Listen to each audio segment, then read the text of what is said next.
Hi. Um, it's a little bit like a big systemic clusterfuck. Wherever you look in the big picture, um, you can decipher a narrative, an agenda, um, you know, a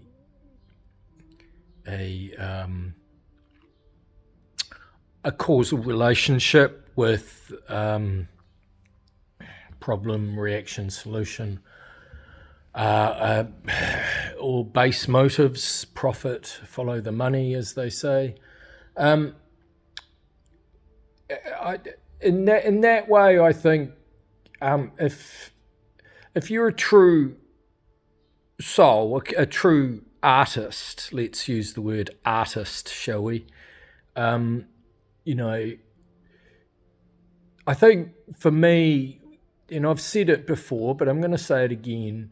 Um, the most important thing would be that little word called inspiration.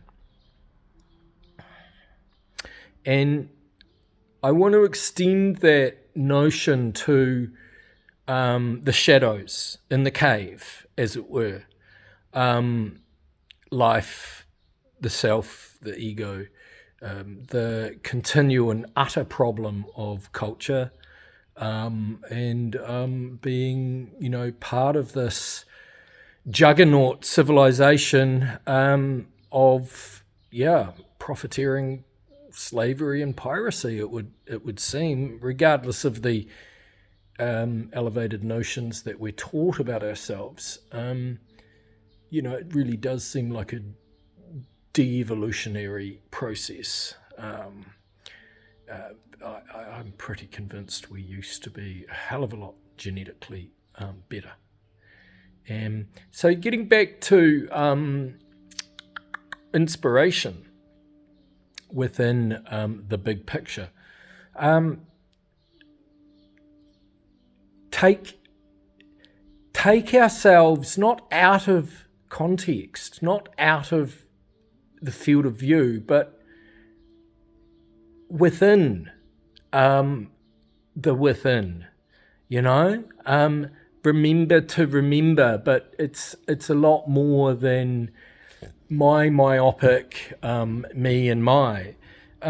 That's the paradox of art, is that we drag around this sack of our insecure perceived worth, our token transactional object for others, status and class approval, perhaps, or just being understood, at all for anything, or legitimate by being born.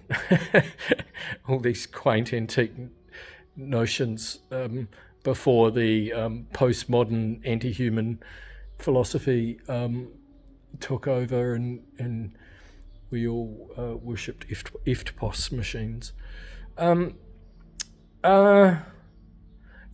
So inspiration as being a leading motive really interests me, and that returns back to arguably self-exploration, or exploration of a broader idea of self, life, sentient life, living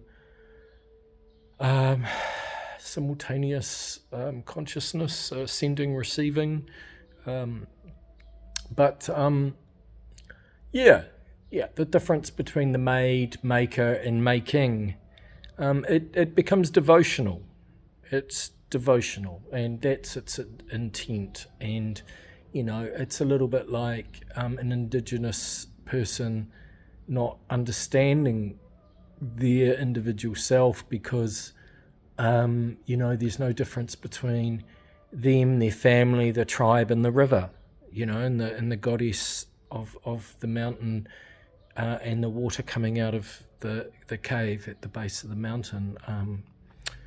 which sustains the fish and the trees along the side of the bank and the game and the forest and the people. The river is the people. Why would you not think that? So, we're getting into what is identity and what is the true nature of intelligence and myth. I watched a episode on ancient Egyptian magic the other day, and consciousness creates reality, and there's certainly ways of dialing in, what reality we want to create, and I suppose that's where art also becomes a self-healing activity. The thing about wounds and suffering is that it does keep you located, in a particular fixed position, doesn't it? The nervous system does remind us that something's going on there.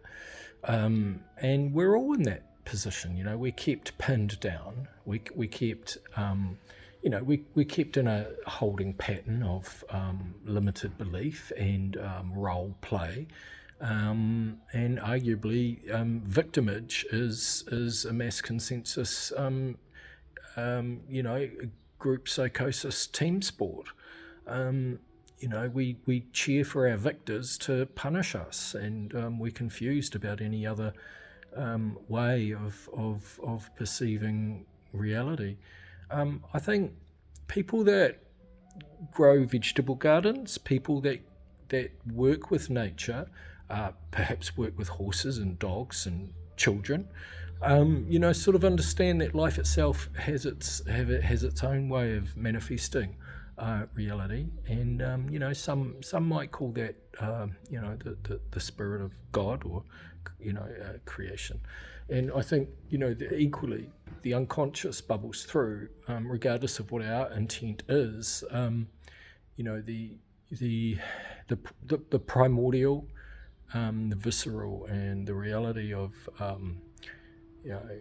coming to grips with layers beyond all those funny little layers in our brains.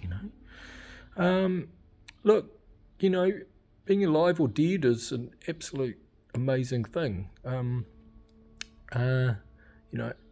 not sure which one we are compared with our higher selves.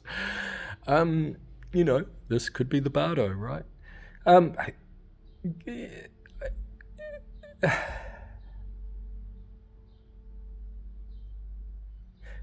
I think all of these things are called the mystery. I'm told to keep it about the mystery. We can talk parallel to the mystery. We can dip our toe in, or we can indeed drown. Some people have strokes and end up forgetting who they were. Maybe that's a good thing. There's a lot of stories, There's a lot of headlines, and the newspapers used to come from pulp forest trees. So what's more real, the headlines or the trees? And what's a line anyway? Grows to the sun. Yeah, these are curly pubes on thoughts of Dad's big picture. You can take an on-ramp or an exit ramp anywhere you wish. I'm providing a dense slice of gateau cake with if I'm reading this correctly, some kind of hallucinatory fudge is involved because it could be memory neurons inside of entire civilizations awakening or remembering, or just monkey mind going quietly mad in the provincial suburbs. Who can really say? But just thought I'd do a talking head for you, keeping my PR presence alive, keeping the nipples pert, and God bless, and we'll speak again. Hey, smile.